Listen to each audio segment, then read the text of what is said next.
ظلم نہیں کیا جائے گا۔ کہہ دو کہ مجھے میرے پروردگار نے سیدھا رستہ دکھا دیا ہے، یعنی دین صحیح، طریقہ ابراہیم کا، جو ایک اللہ ہی کے ہو رہے تھے اور مشرکوں میں سے نہ تھے۔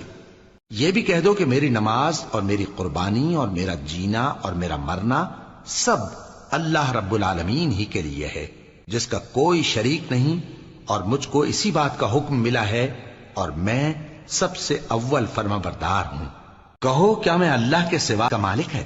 اور جو کوئی برا کام کرتا ہے تو اس کا ضرر اسی کو ہوتا ہے، اور کوئی شخص کسی دوسرے کے گناہ کا بوجھ نہیں اٹھائے گا۔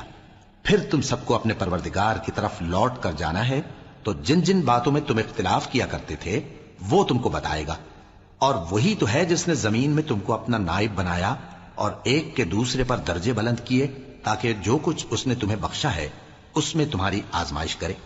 بے شک تمہارا پروردگار جلد عذاب دینے والا ہے، اور بے شک وہ بخشنے والا ہے، مہربان بھی۔